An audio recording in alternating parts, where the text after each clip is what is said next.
होगा कुछ दिन पहले जो हिंडनबर्ग की एक रिपोर्ट आई थी, इसके अंदर यहां पर अडानी ग्रुप पर तो एलिगेशंस लगाए गए थे, लेकिन साथ ही साथ हिंडनबर्ग ने सेबी की जो चीफ है, securities exchange board of India, हमारे देश के अंदर जो स्टॉक मार्केट को रेगुलेट करती है सेबी, उनकी जो चीफ है मधाबी पुरी बुच, उनके ऊपर भी हमला किया था। और यहां पर हिंडनबर्ग ने यह कहा था कि मधाबी पुरी बुच का डायरेक्ट इंटरेस्ट है ऑफशोर फंड के माध्यम से अडानी स्टॉक के अंदर, जिसको मधाबी पुरी बुच ने सिरे से नकार दिया था और ऐसा कोई इंपैक्ट भी नहीं देखा गया। मतलब पिछली बार आपको याद होगा जब हिंडनबर्ग की पहली रिपोर्ट आई थी तो अडानी के स्टॉक्स एकदम गिरते जा रहे थे, लेकिन इस बार ऐसा कोई असर नहीं हुआ। लेकिन कल से आई एम श्योर आप एक और खबर सुन रहे होंगे कि कांग्रेस पार्टी ने यहां पर मधाबी पुरी बुच, जो कि सेबी की चीफ हैं, उनके ऊपर एक और आरोप लगाया है और कहा है कि उनका डायरेक्ट कॉन्फ्लिक्ट ऑफ इंटरेस्ट है। ये खबर आप देख सकते हो। Madhabi Puri Buch drew ₹16 crore salary from ICICI bank despite being a full time SEBI member. और इसी को लेकर आईसीआईसीआई बैंक का भी जवाब आया है, जो कि हम डिस्कस करेंगे वीडियो में कि ये पूरा मामला है क्या, यहां पर दोनों तरफ से क्या कहा गया, वो सारी चीजें आपको समझ में आ जाएंगी। चलिए आगे बढ़ते हैं, लेकिन उससे पहले मैं आप सबको बता दूं, तो चलिए शुरुआत करते हैं और सबसे पहले ये देखते हैं कि एग्जैक्टली हो क्या रहा है। देखिए, कांग्रेस पार्टी ने कल ही जो है मंडे को सेबी की जो चेयरपर्सन है, मैंने आपको बताया मधाबी पुरी बुच, उनके ऊपर कॉन्फ्लिक्ट ऑफ इंटरेस्ट का आरोप लगाया। देखो क्या होता है ना, देश के अंदर भारत सरकार में अगर आप किसी पोजीशन पर हो और स्पेशली जब आप किसी पर्टिकुलर डिपार्टमेंट के ऑर्गेनाइजेशन के हेड हो, तो यहां पर आपके ऊपर काफी निगरानी रहती है कि कहीं आपका कॉन्फ्लिक्ट ऑफ इंटरेस्ट तो नहीं है। मतलब अगर आप किसी सरकारी पद पर हैं तो ऑब्वियस सी बात है कि यहां पर आप जो पॉलिसीज बनाओगे, जो भी आप काम करोगे, वो पूरे देश के ऊपर असर करेगा। जैसे कि मान लीजिए अगर हम यहां पर बात करें सेबी की जो चेयरपर्सन है मधाबी पुरी बुच, तो अगर वो कोई डिसीजन लेती है, मतलब सेबी कोई डिसीजन लेती है, तो उसका डायरेक्ट असर देश के तमाम कंपनीज के ऊपर होता है, उनके स्टॉक के ऊपर होता है। तो यहां पर कांग्रेस पार्टी का यह कहना है कि उनको एक प्राइवेट बैंक से लगातार इनकम आ रही थी despite she being the full time member of regulatory body. मतलब कि वो सेबी के अंदर फुल टाइम मेंबर है काफी सालों से, उसके बावजूद भी आज तक उनको लगातार पैसा मिल रहा है, जिसको लेकर ये जो प्राइवेट बैंक है, बेसिकली हम आईसीआईसीआई बैंक की बात कर रहे हैं, उन्होंने ये सारे चार्जेस को नकारा है। वो मैं आपको आगे बताऊंगा। सबसे पहले देखते हैं कि कांग्रेस पार्टी ने यहां पर क्या क्या चीजें कही हैं। देखो, कांग्रेस पार्टी ने कल एक प्रेस कॉन्फ्रेंस बुलाया और उसके अंदर जो पवन खेरा है, उनके जो लीडर हैं, उन्होंने यहां पर ये सारी चीजें बोली।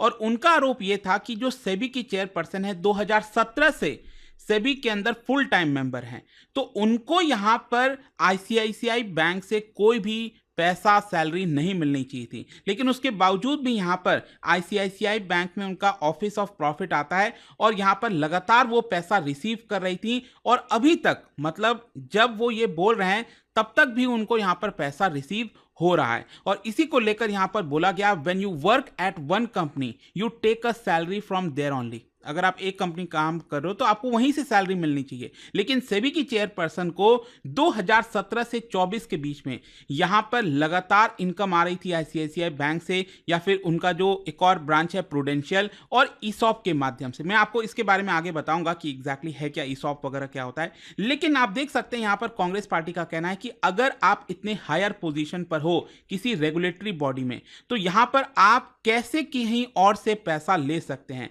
This is completely a violation of section 54 of SEBI act. मतलब जो सेबी एक्ट हमारे देश में कानून है, उसका वायलेशन है सेक्शन 54 का। और इसी को लेकर अगेन आप देखोगे कांग्रेस पार्टी ने कहा कि 2017 से लेकर अभी तक उनको करीब करीब 16.8 करोड़ रुपए मिला है, जो कि अगर आप इसको कंपेयर करो, मतलब कि जो सेबी की चेयरपर्सन है, जब से वो फुल टाइम मेंबर रही हैं 2017 से लेकर अभी तक, उनको करीब 3.3 करोड़ मिला है। और कहीं ना कहीं इससे 5 गुना ज्यादा पैसा अकेले वो आईसीआईसीआई बैंक से ले ली हैं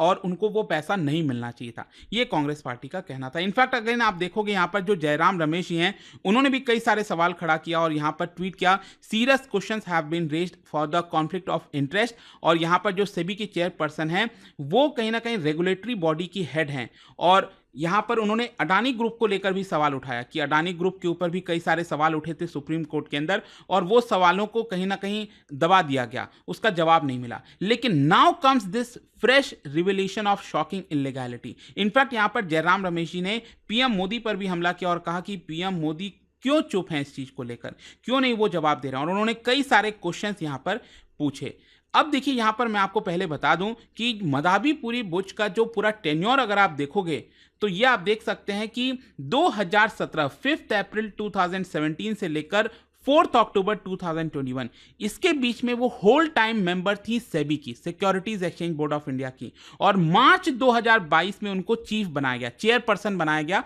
सेबी का। लेकिन आईसीआईसीआई बैंक में कब थी वो, देखो एक्चुअली अगर आप मदाबीपुरी बुश का देखोगे पूरा उनका कैरियर, तो काफी ज्यादा फाइनेंस के अंदर ही उनका पूरा करियर गया है। इंटरनेशनली वो फॉरेन में जाकर भी कई सारे